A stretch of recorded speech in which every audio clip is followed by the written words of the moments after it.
Studi terbaru membuktikan makanan olahan terkait dengan risiko kematian yang lebih tinggi.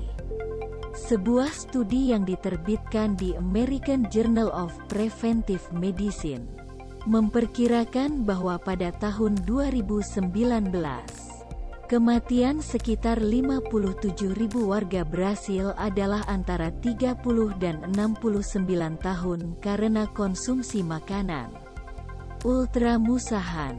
Jumlahnya lebih dari 10% dari kematian prematur awal tahunan di Brasil di antara kelompok umur ini.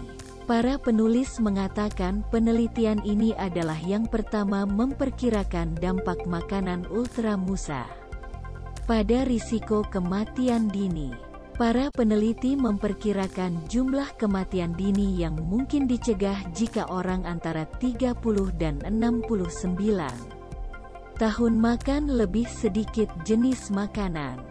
Para peneliti fokus pada kelompok usia ini karena yang mempertimbangkan kematian akibat penyakit menular sebelum waktunya pada usia itu. Eduardo Nilsson, seorang peneliti gizi di Universitas Sao Paulo dan penulis utama penelitian ini, percaya bahwa penyakit jantung sangat mungkin menjadi salah satu faktor utama yang berkontribusi pada kematian dini. Makanan ultra olam mengandung lebih banyak bahan buatan daripada garam, gula, atau minyak yang baru ditambahkan. Mie instan, pizza beku, dan kue-kue yang dibeli di toko-toko biasanya termasuk dalam kategori ini. Di Brasil, kata Nilsson, makanan ultra alami yang menyumbang kalori harian paling sehari-hari adalah roti, kue, dan pie yang diproduksi secara massal. Lalu ada margarin, kerupuk asin, kue, produk daging seperti ham, hotdog dan hamburger, pizza dan minuman manis. Nilsson dan rekan-rekannya memperkirakan bahwa jika semua orang dewasa di Brasil memastikan bahwa makanan ultra oruhan menghasilkan kurang dari 23% kalori harian, negara ini mungkin melihat sekitar 20.000 lebih sedikit kematian dini per tahun. Di AS, makanan ultra olahan rata-rata sekitar 57% kalori harian. Banyak penelitian sebelumnya memiliki makanan ultra alami dengan hasil kesehatan negatif lainnya, termasuk risiko diabetes yang lebih tinggi, penurunan kognitif, penyakit jantung, dan kanker.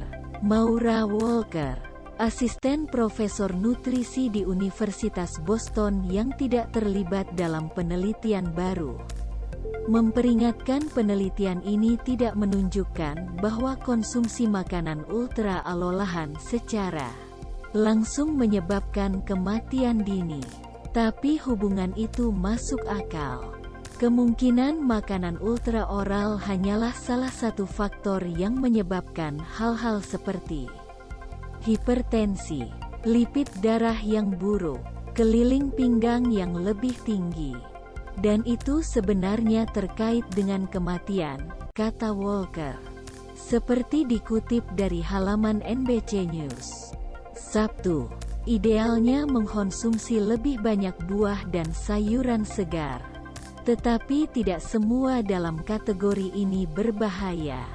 Menurut Dr. Walter Willett, seorang profesor epidemiologi dan nutrisi di Harvard School of Public Health, Willett juga mengatakan bahwa mungkin ada sedikit manfaat untuk mengganti makanan ultra musa dengan daging merah atau makanan yang dimasak dengan banyak mentega. Untuk alasan itu, kata Willett, penting untuk fokus menghindari makanan tertentu yang secara signifikan terkait dengan risiko kematian dini. Soda, misalnya, terkait dengan sekitar 184.000 kematian orang dewasa per tahun di seluruh dunia. Secara umum, Tidak ada keraguan bahwa orang Brasil dan Amerika dan orang lain makan terlalu banyak junk food.